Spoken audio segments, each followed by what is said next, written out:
Welcome to Reach the World ASAP. I'm Pastor Scott Griswold, the Associate Director of ASAP Ministries. Quite a few years ago, a Seventh-day Adventist evangelist climbed the mountains of Burma, now known as Myanmar, to reach a Chin village. The evangelist preached about a powerful God who lives everywhere, loves every single person in every single tribe. He shared the truth of Jesus' death, the promise of his soon return to stop all oppression and all suffering. A Buddhist villager named Sane was listening intently. He'd never heard these truths before. They answered the questions that he'd always had. Questions about the spirits and ghosts. Questions about hope and true happiness. Sane decided to follow this new religion, to follow Jesus Christ. Sane had a big family with 6 sons. 5 of those boys eagerly followed their father and were baptized. Early on, one of the sons, named Win Sane, determined that he too would be an evangelist and share the gospel. Meanwhile, in a village far away on another mountain, a young girl named Nonu was growing up in a Lahu village. There was no knowledge of God there. She was surrounded by villagers who worshiped spirits and poppies. Poppies? Beautiful red, white, and purple poppies. Well, they didn't actually bow down before the flowers, but their lives were consumed with those pretty things that were the source of the highly addictive drug, opium. Her village and hundreds of other villages were held captive to this drug in the area where Myanmar, Laos, and Thailand come together. This land is called the Golden Triangle because of the enormous amount of money that flows in as drugs pour from there, primarily into China. But not all that glitters is gold. Nonu grew up in the Shan State of Myanmar. This state itself produces more opium than any other place in the world except the country of Afghanistan. It was a common sight for Nonu to see men and women of all ages and even children sitting, staring off into the distance with their eyes glazed over. They were either feeling the highs of a quick drug fix or the lows of the depression, the tiredness, the apathy that follows the high. She saw people die from overdoses. Others were murdered because they got in somebody's way. It was a scary place to live. Somehow, only by God's loving interference, she was protected from it all and grew up to meet her Savior, Jesus Christ. She even found a faithful husband who had never been addicted. He was Win Sane, the Chin from a faraway village. Where would they go once they were married? Some safe Chin village? Some church job in the capital city? No, they went back to her village. Win Sane told us that it is a tiny place with only 79 people. He said, everybody uses drugs. Only 2 men don't, and one is the village chief. The rest grow and sell and use the poppy flower. It's opium drug. Well, what can Win Sane possibly do to help out there? Not much, or so it feels. He uses natural treatments, prays for the sick, and there's little response in the village. A villager named Kayat sliced his leg open one day with a machete. He was trying to farm while he was high. He's such a bad character, nobody wanted to help him. But Win Sane did. Bandaged up his leg. He took him to the hospital. There they could stitch him up. Did he change under that kindness? No, Kayat still smokes opium. But there's one small sign of hope. It's the children, the little ones. Win Sane has gathered children from the various homes to study in a small school. He cooperates with the government system, but adds beautiful lessons about the Jesus who said, "Let the little children come to me."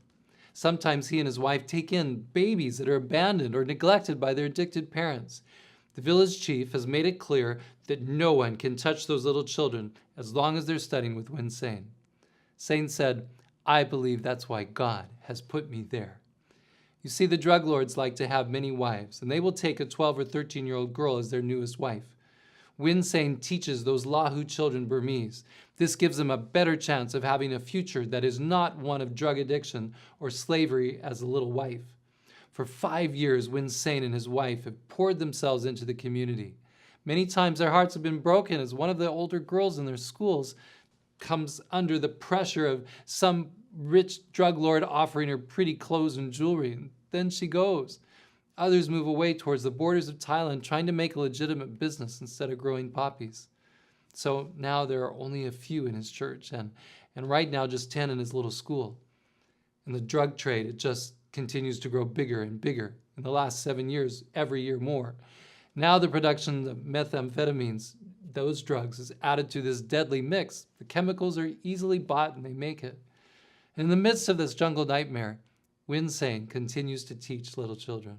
He pled with us to earnestly pray that the parents would find freedom from their addictions.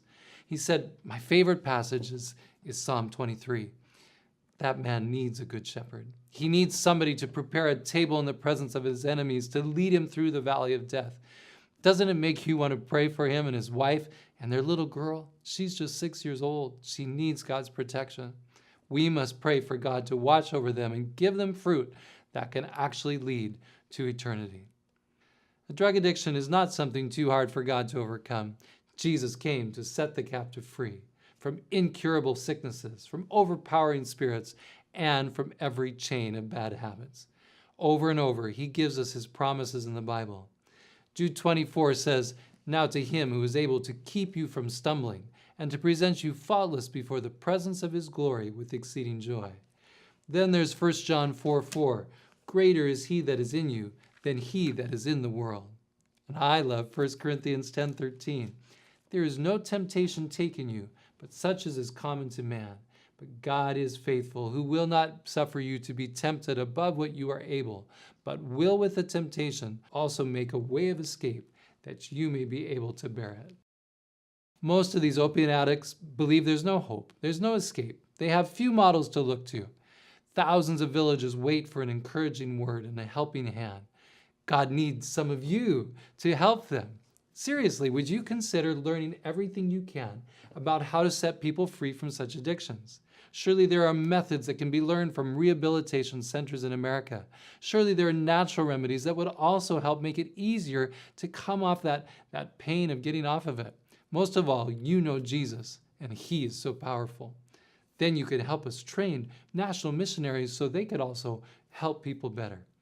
ASAP Ministries is committed to continue supporting Winsane and 4 other church planters in that Golden Triangle who work under such awful conditions. It takes around $1,500 a year to supply their stipend, the materials they need for the schools and the villages. So together for less than $10,000, we can keep the wonderful fire of love burning, helping the light of Jesus penetrate where evil has set up its dark and oppressive presence. And so he says, my goal is that the entire Lahu tribe will become Seventh-day Adventists. I do not want to leave this place before my goal is accomplished. In the face of such overwhelming difficulties, that is amazing faith, incredible love, wonderful devotion. I want to live like that, don't you? Please ask God what you can do today so that together we can reach the world ASAP.